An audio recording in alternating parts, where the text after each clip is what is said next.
starting off upside down because I need to cut in, so it's just a bit easier working like this, just to get close to the horizon there, and obviously, you know, I'm working now next to the land, you know, and you know, the pier and the land. So in this corner, it was quite hazy in the bottom part. So I'm just bringing that up and using a very fine brush. Not much paint on at the time, and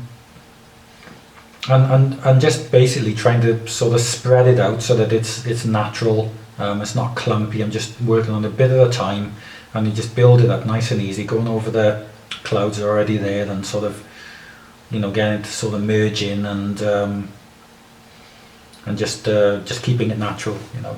But it's, if you take your time, which is what I'm doing, it's, you know, it's nice and easy. Then you just build it up little by little. You can also use your fingers as well, of course. It's a good one if you want to put a bit too much on. You can just rub it off, like obviously I've done there, you know, a bit too much. But yeah, why not, you know, it's a tool, so just as well. Right, here now, yeah, building up the sand. So still working on that. It has got a bit of a way to go with the sand, but I do like that violet colour that I'm adding in there. For some reason in my mind I wanted to put some sort of violet in there. I do think it's very nice, and you can see me there just knocking it back there with a rag and going back into it, and you know, just to spread it out properly. I've also got those other tones as well, you know, which I've kept. You know, I was trying to make a little bit too much of the colours, because you can use them, then you can go back in with them and use them, and if you make a mistake also, you can just open up your bit of plastic and get the colour out and sort it out. Some of the mixes, of course, you know, they're quite complicated, so it's better just to keep a little bit. So I'm just using a soft brush again, and yeah, the paper towel, fingers, you know, anything really, anything that works, you know, just to sort of you know, ease the tones and everything else. And it's just a gradual building up again, you know, just like what I was kind of doing with that hazy part. You know, you're just building it up little by little and checking it and going back in and checking it, and there we are, see with the rag again. So it's useful. Yeah, just build it up little by little. That's it. But yeah, that violet's lovely. I think do like that. Just helps a lot.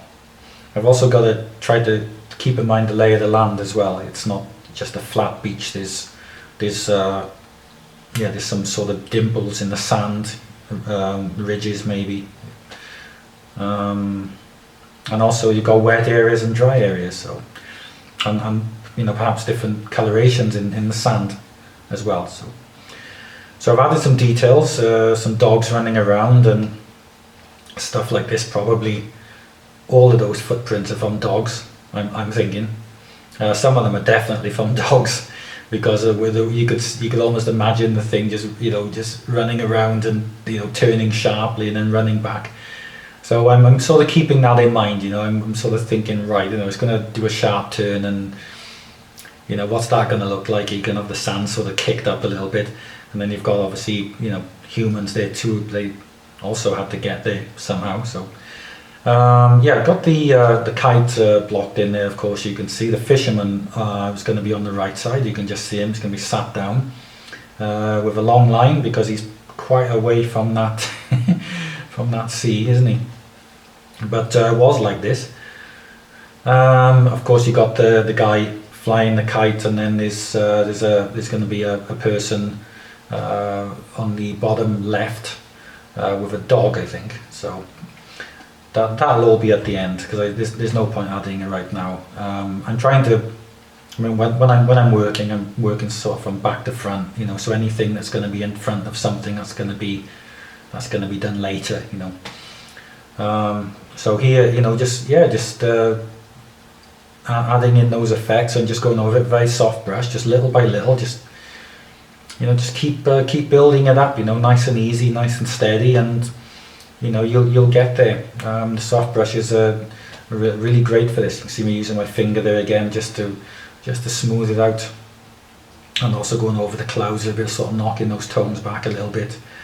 Wasn't completely happy with the clouds, so still needed some work on there, and just to get the shaping, because I think from the reference I was using, it was more compact. Like this is a 30 by 60, so you know, the cloud got a little bit elongated, and I just wanted to compress it a little bit because it was just looking a little bit too stretched. So so that's what so basically compacting it like this, you know, just sort of moving areas in, just help to balance it. You're always just trying to balance stuff. So here I am just starting to get some idea of the details. There's going to be houses there, windows, roofs, you know, different things, a bit of a beach, which I think is going to be, you know, if you look towards the bottom right, a bit of a beach there. So yeah, just being pretty careful just to drop those in, yeah, and doing that with my finger while I'm doing there, it actually helps to knock tones back, because it was a bit too bright. So as long as you use different parts of the finger, or like after every time you dab it with your finger, just wipe it, because otherwise you'll end up creating more dots. So I do this quite a lot, and it really helps. You can just knock the tones back just like that, and just dab your finger on it a couple of times, and you can get the tone where you want it to be. Yeah, I mean, this part is a little bit sort of time consuming. You know, everything's got to be pretty much in the right place, and yeah, you need to be sort of quite accurate. And there's obviously more buildings over there. There's some sort of trees and fields and things like this. So just getting an idea of where they are right now, where they're going to be. So it makes it a bit easier for me when I come back for the next stage then.